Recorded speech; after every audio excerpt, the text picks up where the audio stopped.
ये आपका आज का संपादकीय पाठ है। और देखिए, संपादकीय पाठ आपको प्रीलिम्स में, मुख्य परीक्षा में, इंटरव्यू में हर जगह मदद पहुंचाते हैं। फिर चाहे आप लोग स्टेट पीसीएस की तैयारी कर रहे हो या फिर आप लोग सिविल सर्विस एग्जाम की तैयारी कर रहे हो, यहाँ से एक सामान्य जानकारी भी आप लोगों को मिलती है। राष्ट्रीय हितों पर बने सहमति। अब आप देखिए, हमारे देश में 18वीं लोकसभा के चुनाव हो चुके हैं और सरकार बन चुकी है। प्रधानमंत्री के रूप में तीसरी बार मोदी जी ने अपने कार्यकाल की शुरुआत कर दी है। तो आप देखिए, जो जीते सभी अपने हैं और सभी को एक मिलकर एक तरह से राष्ट्रीय हितों पर सहमति बनाना चाहिए और मुझे लगता है कि काम करना चाहिए। तो प्रधानमंत्री के रूप में नरेंद्र मोदी का तीसरा कार्यकाल आरंभ हो गया है। अपने सुदीर्घ राजनीतिक जीवन में मोदी पहली बार गठबंधन सरकार का नेतृत्व कर रहे हैं। हालांकि सरकार पर सहयोगी दलों के दबाव की अटकलों के बीच मंत्रिपरिषद गठन और विभागों के आवंटन के माध्यम से उन्होंने यही संदेश दिया है कि उन्होंने उनकी शैली नहीं बदली और कमान पूरी तरह उनके हाथ में रहेगी। उन्होंने सुरक्षा मामलों की कैबिनेट कमेटी से संबंधित महत्वपूर्ण मंत्रालयों में कोई फेरबदल नहीं किया है। राष्ट्रीय सुरक्षा सलाहकार और प्रधानमंत्री कार्यालय में प्रमुख सचिव जैसे अहम नियुक्तियों में भी पुराने लोगों को ही मौका दिया है। और इस बीच उन्होंने गठबंधन का भी बार बार उल्लेख किया है। यह संदेश उन्हें समय पर दोहराते रहना होगा। और शपथ ग्रहण के कुछ दिन बाद ही पीएम मोदी G7 से जुड़े आयोजन में शामिल होने के लिए इटली गए। तीसरे कार्यकाल में यह उनका पहला विदेशी दौरा है। हो सकता है ये क्वेश्चंस पूछ लेता है इस तरह के। एक तो आप लोगों को G7 के बारे में, ग्रुप ऑफ 7 के बारे में याद रखना चाहिए। दूसरा, आप लोगों को G7 की स्थापना कब हुई थी? 1975 में हुई थी, ये भी याद रखिएगा। इसमें Canada, France, Germany, Italy, Japan, United kingdom और यूनाइटेड स्टेट्स शामिल है। और अगर हम बात करें, देखिए कि तीसरी बार कहाँ गए थे, पहली बार उन्होंने शपथ लेने के बाद तो इटली गए थे, ये जरूर याद रखिएगा। और उनके इस दौरे की उपयोगिता को लेकर कुछ लोगों के मन में कोई संदेह रहा हो तो वह अनावश्यक कहा जाएगा। अतीत में तो बेहद कमजोर गठबंधन की सरकारों के मुखिया भी वैश्विक मंचों पर देश का प्रतिनिधित्व करते रहे। और वास्तव में आप देखिए, 1989 से 2014 तक 25 वर्षों के दौरान देश में गठबंधन सरकारों का ही दौर रहा। और यही वह अवधि थी जब भारतीय अर्थव्यवस्था का कायाकल्प आरंभ हुआ और उस विक्रिया ने भी भारत के वैश्विक कद को प्रभावित करने में अहम भूमिका निभाई। और इस लिहाज से G7 सम्मेलन में मोदी की उपस्थिति एक सराहनीय कदम रहा है, चूंकि इसमें विश्व के सबसे शक्तिशाली देशों की सहभागिता होती है। और इस बार आर्टिफिशियल इंटेलिजेंस, ऊर्जा, अफ्रीका और भूमध्य सागरीय क्षेत्र जैसे मुद्दे भी भारतीय हित की दृष्टि से महत्वपूर्ण थे। इसलिए इस सम्मेलन में भारत की भागीदारी पूरी तरह समझ आती है। एक राजनीतिक के रूप में मेरा अनुभव यही कहता है कि अंतर्राष्ट्रीय बिरादरी को इससे फर्क नहीं पड़ता है कि कोई सरकार किसी एक दल के बहुमत से चल रही है अथवा गठबंधन सहयोगियों के भरोसे। असल में सरकार का राजनीतिक स्थायित्व और उसका नेतृत्व करने वाला नेता महत्व उससे कहीं ज्यादा होता है। अगर उन्हें इन पहलुओं को लेकर संशय रहता है तो वे सरकार के साथ सक्रियता में संकोच करते। इटली में मोदी ने जिन नेताओं से मुलाकात की है वे इससे अवगत होंगे कि पूर्व की तरह इस बार मोदी की पार्टी को पूर्ण बहुमत नहीं मिला और विपक्षी दलों ने अपेक्षा से बेहतर प्रदर्शन किया। हालांकि मोदी के साथ संवाद में उनकी भावभंगिमा ने यही दर्शाया कि उन्हें मोदी के नेतृत्व और उनकी सरकार की स्थिरता को लेकर संदेह नहीं है। इन नेताओं और दूसरे अन्य देशों की नजर इस पर जरूर होगी कि चूंकि मोदी पहली बार किसी गठबंधन सरकार का नेतृत्व कर रहे हैं तो क्या वे अपनी आर्थिक एवं विदेश नीति के मोर्चे पर किसी प्रकार के संशोधन समायोजन करेंगे। वैश्विक नेताओं ने इटली में मोदी के साथ अपने बैठकों में शायद परोक्ष रूप से इस सवाल के जवाब की टोहे लेने का प्रयास भी किया होगा। वे मोदी सरकार के अगले बजट को भी गहनता से परखेंगे कि उनकी सरकार अब कौन सी राह पकड़ने वाली। ऐसा इसलिए क्योंकि भारत की नीतियां और बाजार इन देशों के लिए अत्यंत महत्वपूर्ण है। और समकालीन विश्व में भारत की स्थिति को बहुत बड़ा चढ़ाकर ना भी पेश किया जाए तो भी यह निश्चित है कि अतीत की तुलना में वैश्विक मोर्चे पर भारत कहीं अधिक मजबूत है। बीते 2 दशकों में देश ने तेज प्रगति की है और उसकी रफ्तार मोदी सरकार के दौरान भी बरकरार रही है। संभव है कि विकास का पूरा प्रभाव कतार में खड़े अंतिम लोगों तक अभी अपेक्षित रूप से ना पहुंच पाया, लेकिन इससे कोई इनकार नहीं कर सकता है कि भारतीय अर्थव्यवस्था का विस्तार हुआ है। भारत को विकास के नए क्षेत्र तक पहुंचाने के लिए अभी भी विज्ञान और प्रौद्योगिकी, स्वास्थ्य और शिक्षा पर ध्यान देना अत्यंत आवश्यक है। यदि हम इन क्षेत्रों को लेकर राजनीतिक सहमति का भाव निर्मित होता है तो देश की राह आसान होगी। लेकिन ऐसा होना कुछ मुश्किल लग रहा है। आवश्यक यही है कि हमारी राजनीतिक वर्ग ऐसी किसी सहमति पर पहुंचे कि देश के समक्ष कायम प्रमुख राजनीतिक चुनौतियों से कैसे निपटा जाए। भारत का इतिहास साक्षी है कि जब भी राजनीतिक वर्ग विभाजित हुआ है तब देश सामरिक चुनौतियों से निपटने में आछम रहा है। और आज देश के समक्ष सबसे प्रमुख रणनीतिक चुनौती चीन से जुड़ी है और उसने अप्रैल मई 2020 से ही लद्दाख क्षेत्र में वास्तविक नियंत्रण रेखा पर आक्रामक रोक रवैया अपनाया हुआ है। बीते 4 वर्षों से सैन्य, राजनयिक और राजनीतिक स्तर पर कई दौर की वार्ताओं के बावजूद मुद्दों का प्रभावी समाधान नहीं निकल पाया है। तिब्बत में भी अब देखिए चीन अपनी सैन्य ताकत और बुनियादी ढांचा बढ़ा रहा है और भारत के पड़ोस में भी चीन आक्रामकता दिखाने पर तुला है। विगत 4 वर्षों के दौरान मोदी सरकार ने चीनी दुस्साहस का हर संभव तरीके से जवाब देने का प्रयास किया है। चूंकि नई संसद में विपक्ष की तादाद बढ़ी है तो संभव है कि सुरक्षा एवं विदेशिक मामलों पर अब पहले की तुलना में सरकार से अधिक जवाब तलब होता दिखे। और आप देखिए जम्मू कश्मीर में नए सिरे से सिर उठाते पाकिस्तानी आतंकवाद से निपटने का मुद्दा भी इसमें शामिल होगा। अगर चीन, पाकिस्तान और पूरी दुनिया को हमारी राष्ट्रीय सुरक्षा के मुद्दे पर सार्वजनिक विमर्श से लेकर संसद में असहमति और कटुता देखने को मिली तो यह देश के लिए बहुत घातक होगा और राष्ट्रीय हितों का यही तकाजा है, न केवल राजग सहयोगियों बल्कि विपक्षी दलों से भी निरंतर संवाद जारी रहे और इसका उद्देश्य मुख्य मुद्दों पर सहमति बनाने का होना चाहिए।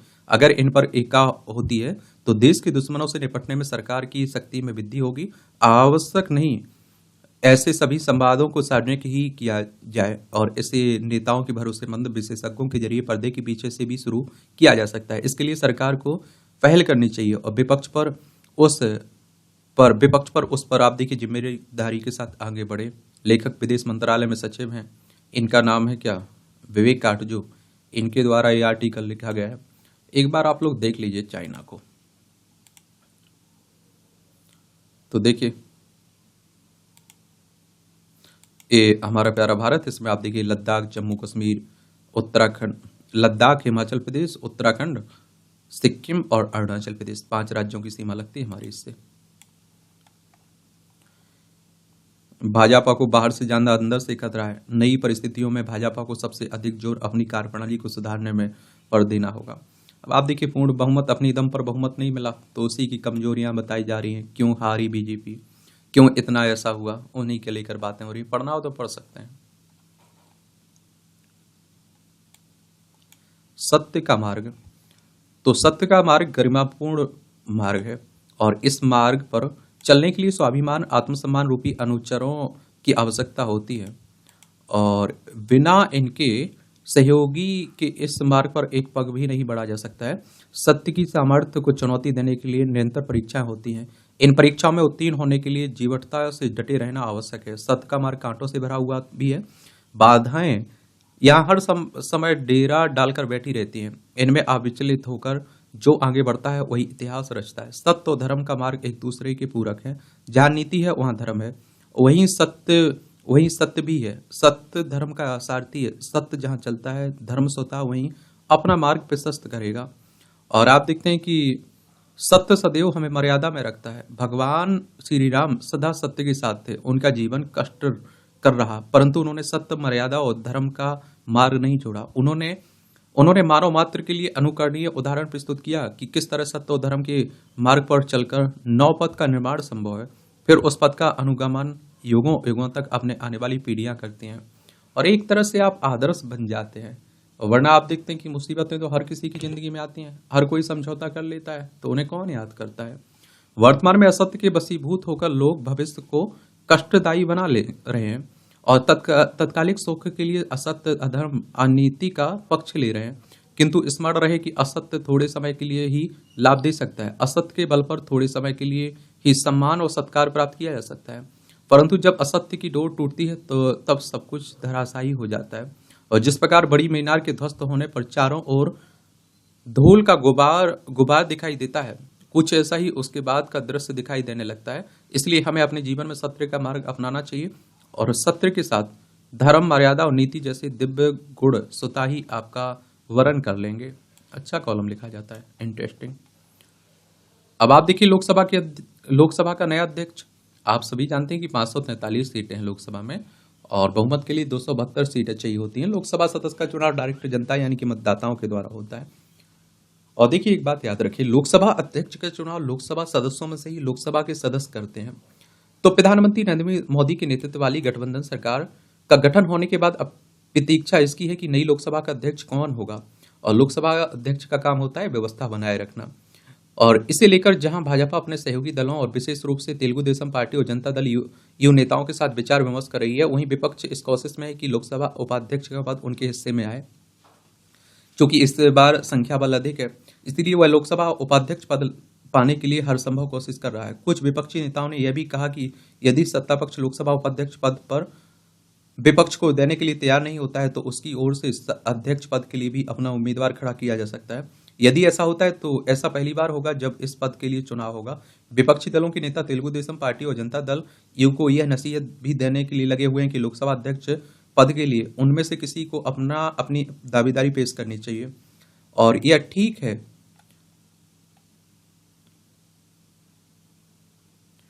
आप देखेंगे यह ठीक है कि गठबंधन सरकारों में यह पद घटक दलों के हिस्से में जाता रहा, लेकिन मौजूदा सरकार वैसी गठबंधन सरकार नहीं है जैसी वाजपेयी अथवा मनमोहन सिंह सरकार थी। इन गठबंधन सरकारों के मुकाबले वर्तमान सरकार की स्थिति इसलिए अलग है क्योंकि भाजपा बहुमत से पीछे रहने के बाद भी संख्या बल में मजबूत है। फिलहाल इसके आसार कम है कि जनता दल यू अथवा तेलुगु देशम पार्टी की ओर से लोकसभा अध्यक्ष पद के लिए आग्रह किया जाएगा, लेकिन इसकी अनदेखी नहीं की जा सकती कि वाजपेयी सरकार के समक्ष अध्यक्ष पद तेलुगु देशम पार्टी के पास ही था। वाजपेयी सरकार एक वोट से गिर गई थी और क्योंकि तत्कालीन लोकसभा अध्यक्ष ने उड़ीसा के मुख्यमंत्री पद की शपथ लेने चुके कांग्रेस सांसद गिरधर गौमांग को इस आधार पर सदन की कार्यवाही में भाग लेने की अनुमति दी थी कि उन्होंने लोकसभा की सदस्यता नहीं छोड़ी थी। और लोकसभा अध्यक्ष केवल सदन की कार्यवाही संचालित नहीं करता है बल्कि कुछ मौकों पर आप देखिए मत विभाजन के समय निर्णायक भूमिका भी निभाता है। सदस्यों को उसके कदाचारण के लिए दंडित करने और दल बदल की स्थिति में उन्हें अयोग्य ठहराने का फैसला भी वही करता है। और सभी संसदीय मामलों में उसका निर्णय अंतिम होने के कारण इस पद की महत्ता बढ़ जाती है। उचित यह होगा कि लोकसभा अध्यक्ष एवं उपाध्यक्ष पद को लेकर पक्ष प्रतिपक्ष कोई सहमति कायम करे। सदन के सुचारू रूप से संचालन के लिए आवश्यक है कि इससे भी आवश्यक यह है कि जो भी अध्यक्ष बने वह दलगत राजनीति से ऊपर उठकर कार्य करे। उसे निष्पक्ष होना ही नहीं चाहिए बल्कि दिखना भी चाहिए। ध्यान रहे कि जब जब ऐसा नहीं होता है तभी सत्ता पक्ष और विपक्ष के बीच विवाद भी पैदा होता है। नए पर्यटन स्थल, तो आप देखिए मैदानों में गर्मी बढ़ने से हिमाचल प्रदेश के पर्यटन उद्योग को गति मिली है।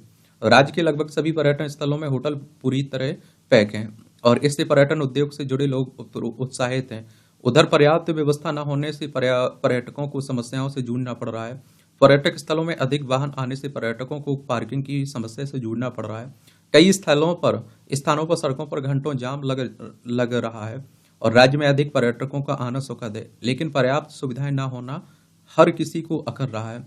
यातायात नियंत्रित करने में पुलिस कर्मचारियों की कमी महसूस की जा रही है और राज्य में आप देखते हैं कि नए पर्यटन स्थलों को विकसित करने की भी आवश्यकता है। और नए पर्यटन स्थल विकसित न होने के कारण पर्यटक प्रमुख पर्यटक स्थलों का ही रुख कर रहे हैं और नए पर्यटन स्थल विकसित होने से सिर्फ संबंधित क्षेत्र का ही विकास नहीं होगा बल्कि प्रमुख पर्यटन स्थलों से भी भार कम होगा। सरकार को इस संबंध में गंभीरता से प्रयास करने चाहिए। और इस बीच देखा गया है कि पर्यटक स्थलों के साथ मुख्य सड़कों के किनारे गंदगी के अलावा प्लास्टिक कचरे के ढेर लग रहे हैं। लोग इधर उधर कचरा फेंक रहे हैं। इसे कतई उचित नहीं ठहराया जा सकता है। यह समझना आवश्यक है कि यदि कोई स्थल किसी को अच्छा लगता है तो उसे गंदा नहीं किया जाना चाहिए। प्रशासन को भी चाहिए कि मुख्य सड़कों के किनारे कूड़ेदान लगवाए जाएं। अन्य राज्यों से आने वाले लोग नदी नालों के किनारे ना जाएं। प्रशासन की ओर से दिए दिशा निर्देशों का पालन करें। और आप देखिए स्थानीय लोगों और पर्यटकों को आपसी सौहार्द बनाए रखना चाहिए ताकि किसी तरह के विवाद में ना फंसे। और पर्यटन क्षेत्र हमारी अर्थव्यवस्था में एक बड़ा योगदान भी देता है, ये भी याद रखिएगा। जीवाश्म ईंधन पर घटी निर्भरता, तो डोमिनिका गणराज्य जीवाश्म ईंधन का पूरी तरह उपयोग बंद करने वाला दुनिया का पहला देश बनने जा रहा है। ये नाम जरूर याद रखिएगा। अपनी नई ऊर्जा नीति के तहत डोमिनिका ने समस्त बिजली आवश्यकताओं को नवीकरणीय ऊर्जा स्रोतों से पूरा करने का फैसला किया है। कोयला, पेट्रोलियम और प्राकृतिक गैस पर निर्भरता समाप्त करने का यह कदम डोमिनिका की पर्यावरण संरक्षण और जलवायु परिवर्तन की प्रतिबद्धता को दर्शाता है। इस परिवर्तन के जरिए डोमिनिका न केवल अपनी कार्बन फुटप्रिंट को कम करेगा बल्कि अपनी अर्थव्यवस्था को भी दीर्घकालिक स्थिरता प्रदान करेगा। एक बात और आपको बता दूं यार, जब आप लोग निबंध लिख रहे हैं, आंसर राइटिंग कर रहे हैं, तो इस तरह उदाहरण दे सकते हैं। डोमिनिका का उदाहरण दे सकते हैं, जो उस वहां की सरकार के द्वारा कदम उठाया जा रहा है, अच्छा है। डोमिनिका ने 2050 तक शुद्ध शून्य उत्सर्जन का लक्ष्य भी निर्धारित किया है। हालांकि वैश्विक कार्बन उत्सर्जन में अपेक्षाकृत कम योगदान के बावजूद डोमिनिका जलवायु परिवर्तन के प्रति एक संवेदनशील देश रहा है। जलवायु परिवर्तन के कारण डोमिनिका को बड़ी आर्थिक कीमत चुकानी पड़ रही है। जलवायु परिवर्तन संबंधी ठोस नीतियों के अभाव के कारण 2050 तक डोमिनिका को फसलों के पैदावार में 30% कमी, गरीबियों में वृद्धि, पर्यटन में कमी, आपदाओं में वृद्धि और सकल घरेलू उत्पाद में कमी जैसे आर्थिक जोखिम उठाने पड़ सकते हैं। इसी कारण उसने भूतापीय और सौर ऊर्जा जैसी नवीकरणीय ऊर्जा स्रोतों के सहारे ऊर्जा आत्मनिर्भरता की पहल की है। जीवाश्म ईंधन के दोहन से वातावरण में कार्बन डाइऑक्साइड, अन्य ग्रीन हाउस गैसों की मोटी परत जमा हो जाती है। इन गैसों द्वारा अवशोषित वायुमंडल की गर्मी ही ग्लोबल वार्मिंग का कारण बनती है। जीवाश्म ईंधन न सिर्फ पर्यावरण संरक्षण बल्कि मानव स्वास्थ्य के और समाज के लिए भी आप देखते हैं कि नुकसानदायक है। जीवाश्म ईंधन से दूरी और अक्षय ऊर्जा को बढ़ावा देना एक खुशहाल भविष्य के लिए आवश्यक है। अच्छी बात है कि भारत भी इस दिशा में तेजी से आगे बढ़ रहा है और केंद्र ने 2030 तक अपनी स्थापित बिजली का 40% हिस्सा गैर जीवाश्म ईंधन से प्राप्त करने का लक्ष्य घोषित किया है और उसी वर्ष तक कार्बन उत्सर्जन की तीव्रता को 45% से कम करके 2005 के स्तर से नीचे करने में जुटा है। केंद्रीय विद्युत प्राधिकरण के अनुसार 2030 तक भारत में सौर और पवन ऊर्जा की संयुक्त स्थापित क्षमता 51% हो जाएगी, जो अभी 23% है। जाहिर है कि स्वच्छ ऊर्जा क्षेत्र में भारत एक आकर्षक बाजार में परिणत हो रहा है। बहरहाल दुनिया के सभी देशों को जीवाश्म ईंधनों पर अपनी निर्भरता को चरणबद्ध तरीके से घटाने का प्रयत्न करना चाहिए। अक्षय ऊर्जा जीवाश्म ईंधनों का सर्वोत्तम विकल्प है। ऊर्जा के स्रोत असामान्य है और यह पूरी तरह से पर्यावरण के अनुकूल भी है। यही पॉइंट आपको शामिल करने होते हैं। अब जीवाश्म ईंधन के क्या नुकसान है, किस किस पर इसका प्रभाव पड़ता है, मानव स्वास्थ्य पर, पर्यावरण पर किस तरह से प्रभाव पड़ रहा है, जीव जंतुओं पर किस तरह से प्रभाव पड़ रहा है, अर्थव्यवस्था पर किस तरह से प्रभाव पड़ रहा है, इसको कम करने के लिए क्या कदम उठाए जा सकते हैं, क्या उठाए जा रहे हैं, समझ रहा है, यही करना है आपको। याद देखिए टिप्पणियां रहती हैं, देख लिया करिएगा और देखना हुआ करे तो इसकी पीडीएफ आपकी एजुकेशन सर्कल प्लेटफॉर्म है ना टेलीग्राम पर, वहां डाल देता हूं, तो वहां से जाकर डाउनलोड कर सकते हैं। ये बढ़ते तापमान से जीवन हुआ बेहाल, इस तरह के आर्टिकल भी पढ़ लिया करिएगा। एडिटोरल बीते आप देखते हैं कि कुछ वर्षों में वैश्विक तापमान नए नए रिकॉर्ड बना रहा है और देखिए आप देखें वैश्विक तापमान होता क्या है, तापमान बढ़ना, और आप देखते हैं कि किन कारणों से बढ़ रहा है, क्या इसके प्रभाव पड़ सकते हैं, किस तरह से समाधान हो सकते हैं, ये सब आप लोगों को याद रखना है 360 डिग्री में कहता हूं घुमा के। और इस साल भारत समेत दुनिया के कई देशों में जितनी तीखी गर्मी पड़ रही है, उससे तय लग रहा है कि वर्ष 2024 मानव सभ्यता के इतिहास का सबसे गर्म साल बन सकता है। यह आशंका उन सारी चेतावनियों का निचोड़ है जिनमें दावा किया जा रहा है कि अगर इंसान ने ग्लोबल वार्मिंग को थामने और जलवायु परिवर्तन की मौजूदा चाल को पलटने की प्रबंधन नहीं किए तो हो सकता है कि गर्मी मानव सभ्यता के विनाश का कारण बन जाए। आप सोच रहे, मानव सभ्यता के विनाश का कारण बन सकता है, क्योंकि दुनिया को इस चिलचिलाती गर्मी से छुटकारा मिल सकता है या फिर इसी तरह और बढ़ती रहेगी। और हाल में आप देखिए संपन्न लोकसभा चुनाव के दौरान देश के अलग अलग हिस्सों में मतदान दौरान लोगों की गर्मी के कारण मौत की खबरें मिली हैं। उधर आप देखिए सऊदी अरब में हज करने गए कुछ लोगों की मौत का कारण भी भारी गर्मी बताया गया है। और संयुक्त राष्ट्र के अंतर्राष्ट्रीय श्रम संगठन की एक रिपोर्ट में कहा गया है कि दुनिया भर में हर साल कामकाज के दौरान लगभग 19,000 लोग सिर्फ गर्मी के चलते मारे जा रहे हैं। ये जरूर याद रखेगा। संयुक्त राष्ट्र की बात करें तो यूनाइटेड नेशंस की बात हो रही है और 24 अक्टूबर 1945 में स्थापना हुई थी न्यूयॉर्क यूएसए में, उसका हेडक्वार्टर देखने को मिलेगा। इंटरनेशनल लेबर ऑर्गेनाइजेशन की बात करें, अंतर्राष्ट्रीय श्रम संगठन की, तो इसकी स्थापना 11 अप्रैल 1919 में हुई थी। जेनेवा स्विट्जरलैंड में हेडक्वार्टर देखने को मिलेगा। ये आंकड़े भी उल्लेख कर सकते हैं आप लोग निबंध आंसर राइट में। हाल ही में ऐसे आंकड़े भी सामने आए हैं जिनमें दावा किया गया कि दिल्ली के मुंगेशपुर में पारा 52 डिग्री को पार हो कर गया था। और गर्मी के मौसम में यूं तो शहर, गांव, पहाड़, जंगल सभी जगह सूरज अपना प्रकोप दिखाता है, लेकिन हाल के वर्षों में यह बात दर्ज की गई है। अब भारत के शहर कुछ ज्यादा ही तपने लगे हैं। मई माह के मध्य से भीषण गर्मी का जो असर हमारे शहरों में दिखने लगा है, उससे हाहाकार मचाने वाले हालात के दर्शन करा दिए हैं। और सिर्फ दिल्ली में ही नहीं, मुंबई, कोलकाता, हैदराबाद, बेंगलोर और चेन्नई समेत कई शहरों में लोग गर्मी के कारण आप देखते हैं कि त्राही कर रहे हैं और विज्ञानी इसे अर्बन हीट आइलैंड का प्रकोप बता रहे हैं। पहले गाँव में आप देखिए कहाँ ज़रूरत पड़ती थी एसी, कूलर की, पंखे की, अब वहाँ भी पड़ने लगी है, तापमान तो बढ़ रहा है ना। कृत्रिम विकास की चपेट में शहर। अर्बन हीट आइलैंड का सिद्धांत कहता है कि शहरों का कृत्रिम विकास इतना ज्यादा हो जाए कि गर्मी से निपटने वाली और उसके असर को कम करने वाली प्राकृतिक व्यवस्था या फिर कवर चौपट हो जाए, तो ऐसा ही प्रचंड तापमान दिखता है। हरियाली खत्म हो जाने, कंक्रीट के जंगल उग आने, घरों में एयर कंडीशनर का प्रयोग बेहद आम हो जाने, सड़कों पर गर्मी और गैसें उगलती कारों की संख्या बेहद बढ़ जाने से पैदा हुई गर्मी शहरों के वातावरण में फंस जाती है और मौसम को तीखा गर्म बनाने लगती है। और हरियाली गायब होने के साथ साथ इन शहरों के नली नालों में पानी सूख जाता है, जलाशय तालाब खत्म हो जाते हैं, तो तापमान को नियंत्रित करने वाली व्यवस्था ध्वस्त हो जाती है। इंसान एवं जानवर साल दर साल पहले के मुकाबले और ज्यादा गर्मी सहन को करने को मजबूर हो जाता है। लू का चौथा असर। तो शहरों में गर्मी के दौरान सिर्फ यांत्रिक दुर्घटनाएं नहीं बढ़ी हैं, यानी कि आप देखते हैं कि गर्मी के असर एयर कंडीशनर आदि उपकरणों के अत्यधिक गर्म हो जाने, उनमें आग पकड़ लेने तक सीमित नहीं है, जिनके कारण कई शहरों में अग्निकांड बढ़ गए हैं। बल्कि आप देखते हैं कि बढ़ते तापमान के साथ इंसानों में सीजनल इफेक्टिव डिसऑर्डर की स्थिति पैदा हो गई है। ये प्रभाव जरूर बता सकते हैं। इसके प्रभाव से लोगों के दिमाग में पाए जाने वाले न्यूरो ट्रांसमीटर में तेजी से बदलाव आते हैं। ये परिवर्तन लोगों को आत्महत्या जैसा आत्मघाती कदम उठाने को प्रेरित करते हैं। 2018 में अमेरिका विश्वविद्यालय स्टैनफोर्ड के शोधकर्ताओं ने गर्म मौसम और बढ़ती आत्महत्या दर के बीच एक मजबूत संबंध बताया था। और आप देखते हैं कि स्टैनफोर्ड के अर्थशास्त्री मार्शल वर्क के नेतृत्व में किए गए अध्ययन के आधार पर दावा किया गया था 2050 तक अनुमानित तापमान वृद्धि से अमेरिका और मैक्सिको में अतिरिक्त 21,000 आत्महत्याएं हो सकती हैं। अब सोचिए, आत्महत्याओं का में कारण भी एक तापमान को माना जा रहा है। गर्मी, लू और उमस किस तरह से जानलेवा बन गए हैं, इसके उदाहरण शहरों में ज्यादा दिख रहे हैं। भारत की बात करें तो गांव कस्बों के मुकाबले आबादी के बोझ से करारते और सुविधाओं के नाम पर भयानक प्रदूषण झेलते हमारे ज्यादातर शहर गर्म होते हीट चैम्बरों में तब्दील हो गए हैं।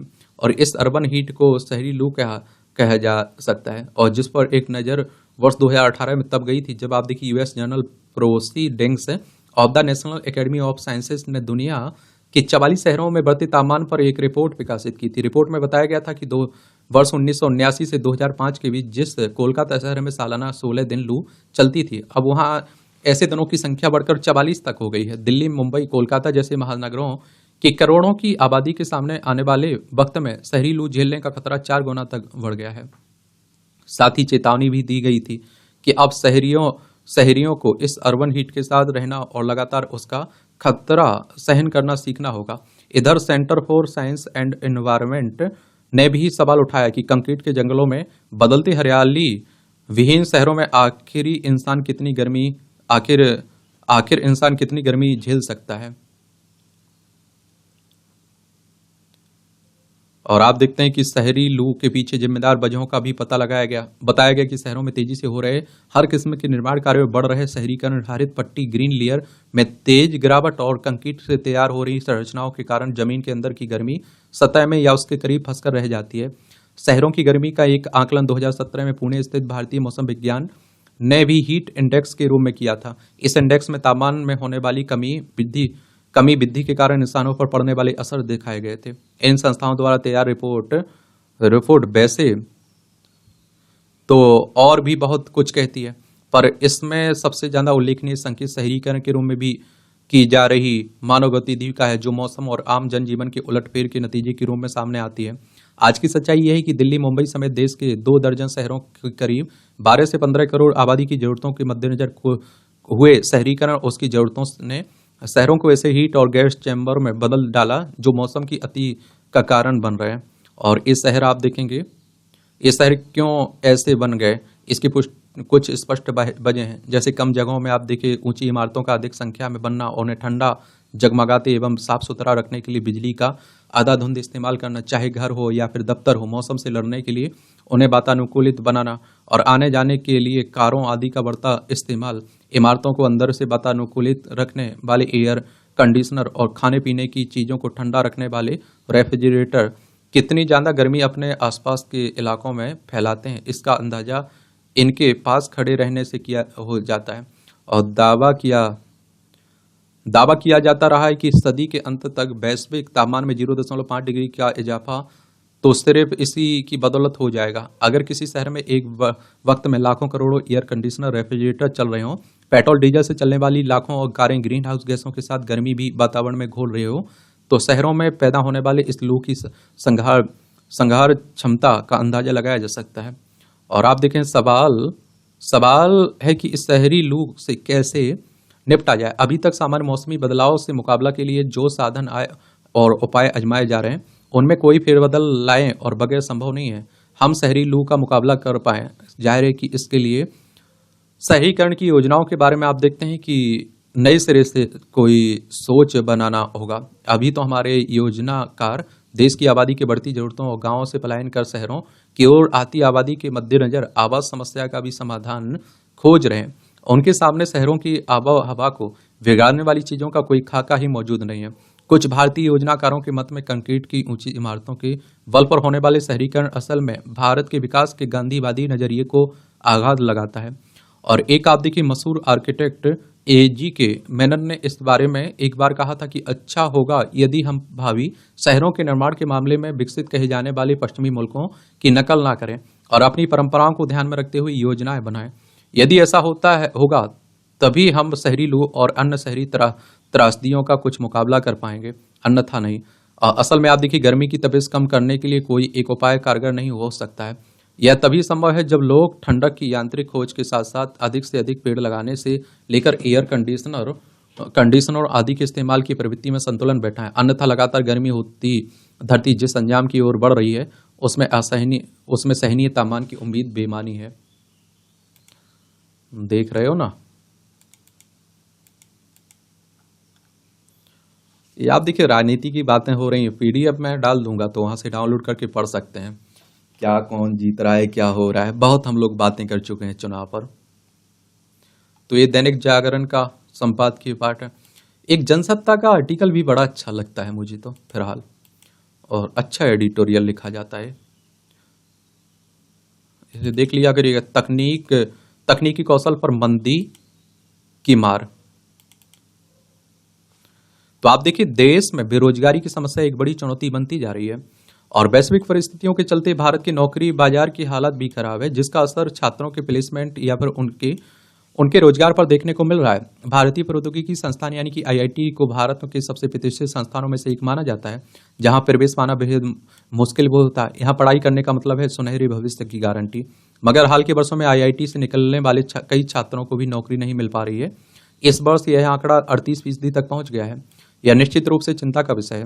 और दरअसल आप देखिए, अर्थव्यवस्था में चल रही मंदी, छात्रों के कौशल का अभाव, आईआईटी जैसे बड़े संस्थानों में पढ़ रहे छात्रों की ऊंची अपेक्षाएं, इंजीनियरिंग स्नातकों की बढ़ती संख्या तथा आईआईटी छात्रों में गैर तकनीक कौशल की कमी आदि कुछ प्रमुख कारण हैं जो छात्रों को नौकरी प्राप्त करने में बाधा बन रहे हैं। 2022 में देश भर के सभी 23 आईआईटी के कुल 17,900 छात्र प्लेसमेंट या रोजगार के लिए पंजीकृत हुए थे, लेकिन इनमें से केवल 14,490 छात्रों का परीक्षा में चयन या कैंपस प्लेसमेंट हो पाया, यानी 19% आईआईटी इंजीनियरों को नौकरी नहीं मिल पाई। और 2023 में नौकरी के लिए पंजीकृत होने वाले कुल आईआईटी छात्रों में से 21% को नौकरी नहीं मिल सकी। और इस वर्ष आप देखिए 38% आईआईटी इंजीनियरों को नौकरी नहीं मिल पाई। हालांकि आईआईटी से स्नातक करने वाले बहुत से छात्र नौकरी के लिए खुद को पंजीकृत नहीं कराते, क्योंकि वे स्नातक के आगे की शिक्षा, अनुसंधान या उद्यमिता का विकल्प चुनते हैं। और इसके लिए प्लेसमेंट दरें केवल उन छात्रों का प्रतिनिधित्व करती हैं जिन्होंने कैंपस प्लेसमेंट के लिए पंजीकरण कराया था। और एक बात आपको बता दूं, देखिए इसमें जब आप लोग बेरोजगारी पर कुछ लिख रहे हैं तो ये आंकड़े वहां आप लोग बता सकते हैं। पूरी दुनिया को 2020 में मंदी का सामना करना पड़ रहा है। यह मंदी कई वजहों से है। और आप देखिए, कोविड-19 महामारी ने वैश्विक अर्थव्यवस्था को व्यापक रूप से बाधित किया, जिससे व्यापार और पर्यटन प्रभावित हुए। आपूर्ति श्रृंखला में व्यवधान आया। रूस से यूक्रेन युद्ध ने ईंधनों की कीमतें, मुद्रास्फीति में वृद्धि और वैश्विक वित्तीय बाजारों में अस्थिरता पैदा की है। और इससे वस्तुओं की कीमतों में वृद्धि और उत्पादन की कमी हुई है। कई देशों में मुद्रास्फीति बढ़ रही है और जिससे लोगों की क्रय शक्ति कम हो रही है। मुद्रास्फीति का मुकाबला करने के लिए कई केंद्रीय बैंकों ने ब्याज दरों में वृद्धि की है और जिससे कर्ज लेना महंगा हो गया है। इस मंदी से दुनिया भर के देशों में आर्थिक विकास धीमा हुआ है और बेरोजगारी, गरीबी बढ़ी है। हालांकि सभी देश मंदी से समान रूप से प्रभावित नहीं हुए हैं। कुछ देश जैसे चीन अपेक्षाकृत मजबूत प्रदर्शन कर रहे हैं, जबकि यूरोप के कुछ देश अधिक गंभीर रूप से प्रभावित हुए हैं। मंदी हमेशा नहीं रहती है, आखिरकार अर्थव्यवस्था ठीक हो जाए और विकास फिर से शुरू हो जाए। लेकिन यह कहना अभी मुश्किल है कि वैश्विक अर्थव्यवस्था कब पूरी तरह से मंदी से उबर पाएगी। विशेषज्ञों का मानना है कि ऐसा 2024 से या फिर 2025 तक हो सकता है। वैश्विक मंदी का असर भारत पर भी पड़ रहा है, और जिसकी वजह से खासकर इंजीनियरिंग के क्षेत्र में कई कंपनियां भर्ती रोक रही हैं, और इसका सीधा असर आईआईटी जैसे संस्थानों से निकलने वाले छात्रों पर पड़ रहा है। नव उद्यमों या फिर स्टार्टअप में भी पूंजी की कमी आ रही है, और आप देखेंगे कि और जिसके कारण नौकरियों की संख्या कम हो रही है, और जैसे जैसे ब्याज दरें बढ़ रही, स्टार्टअप के लिए कर्ज लेना अधिक महंगा हो रहा है, जिससे आप देखेंगे और कई नव उद्यम को पूंजी की कमी के कारण कर्मचारियों की छंटनी करनी पड़ी है। इससे पूंजी कम होने से नए उत्पादों और सेवाओं के विकास में बाधा उत्पन्न हो रही है। भारतीय प्रौद्योगिकी संस्थाओं में पढ़ रहे कुछ छात्रों को अपनी योग्यता और कौशल के अनुरूप वेतन और पदवी मिलने की अधिक अपेक्षा रहती है, इसलिए वे कम वेतन वाली नौकरियां करने को तैयार नहीं होते हैं। इसके चलते भी उन्हें नौकरी मिलने में देरी होती है। और साथ ही भारत में इंजीनियरिंग कॉलेजों की संख्या में बढ़ोतरी हुई है, जिसके परिणाम स्वरूप इंजीनियरिंग स्नातकों की संख्या भी बढ़ गई, लेकिन उतनी तेजी से नौकरियां नहीं बढ़ पा रही हैं। अक्सर भारतीय प्रौद्योगिकी संस्थानों के कई छात्रों में संचार, समूह कार्य और समस्या समाधान जैसे आवश्यक और गैर तकनीकी कौशल में कमी देखी जाती है, जो उन्हें नौकरी पाने से रोक सकती है। पिछले कुछ वर्षों में छात्रों ने इंजीनियरिंग के अलावा अन्य क्षेत्रों जैसे कि कला, डिजाइन, उद्यमिता में रुचि दिखाई है। यह आईआईटी में कंप्यूटर विज्ञान और इंजीनियरिंग जैसे पारंपरिक रूप से मजबूत प्लेसमेंट वाले विभागों में नौकरी को प्रभावित कर सकता है। हालांकि ऐसा नहीं है कि सभी छात्रों को नौकरी नहीं मिल पा रही है। कई छात्रों को खासकर उच्च मांग वाले क्षेत्रों जैसे कंप्यूटर विज्ञान, इलेक्ट्रिकल इंजीनियरिंग के क्षेत्र में अच्छी नौकरियां मिल रही हैं। लेकिन जो छात्र नौकरी नहीं ढूंढ पा रहे हैं, उनके लिए यह निश्चित रूप से एक चुनौतीपूर्ण स्थिति है, और इन चुनौतियों का सामना करने के लिए कुछ समाधान हो सकते हैं। आईआईटी संस्थानों को कंपनियों के साथ बेहतर संबंध बनाने चाहिए, ताकि छात्रों को रोजगार के अधिक अवसर मिल सके। और आईआईटी को अपने पाठ्यक्रम में उद्यमिता शिक्षा को भी शामिल करना चाहिए, और इससे छात्रों को व्यवसाय करने के लिए मूल सिद्धांतों, बाजार अनुसंधान, वित्तीय प्रबंधन, कानूनी पहलुओं के बारे में जानकारी मिलेगी। और आईआईटी को उद्योगपतियों, उद्यमियों और सफल स्टार्टअप संस्थापकों के साथ छात्रों को जोड़ने के लिए नेटवर्किंग तैयार करना चाहिए, और छात्रों को अनुसंधान और विकास में शामिल होने के लिए प्रोत्साहित किया जाना चाहिए। यह उन्हें नए विचारों और नवाचारों को विकसित करने में मदद कर सकता है, और जो उनके व्यवसायों के लिए सफलता की कुंजी हो सकते हैं। उद्यमिता को प्रोत्साहित करके आईआईटी जैसे बड़े संस्थान न केवल छात्रों को नौकरी ढूंढने में मदद कर सकते हैं, बल्कि वे भारत को एक नवाचारी और उद्यमशील अर्थव्यवस्था बनाने में भी योगदान दे सकते हैं। कुछ छात्र नौकरी करना पसंद करते हैं, लेकिन जो छात्र अपना खुद का व्यवसाय शुरू करना चाहते हैं, उनके लिए आईआईटी उन्हें आवश्यक समर्थन और संसाधन प्रदान कर सकते हैं। आईआईटी छात्रों को सशक्त बनाने, उन्हें सफल होने के लिए आवश्यक उपकरण प्रदान करने में महत्वपूर्ण भूमिका निभा सकते हैं। और यह भी ध्यान रखना चाहिए कि भारत में इंजीनियरिंग की नौकरी का बाजार लगातार बदल रहा है। नई तकनीकों के उभरने के साथ साथ कुछ कौशलों की मांग बढ़ रही है, और जबकि आप देखिए अन्य कौशल कम प्रासंगिक हो सकते हैं। इसलिए आईआईटी इंजीनियरों के लिए महत्वपूर्ण है वे नवीनतम रुझानों से अद्यतन रहें और अपने कौशल को विकसित करते रहें, ताकि वे नौकरी बाजार में प्रतिस्पर्धी बने रह सकें। तो इस तरह से आप देखेंगे कि यह है आज के संपादकीय पाठ की कहानी। आप लोग पढ़ते रहिए, एंजॉय करते रहिए। आपका कोई सवाल हो, मेरे लिए सुझाव हो, तो जरूर आप लोग बताया करिएगा, लेकिन ईमानदारी से तैयारी करिए, अपना 100% दीजिए। ठीक है, धन्यवाद।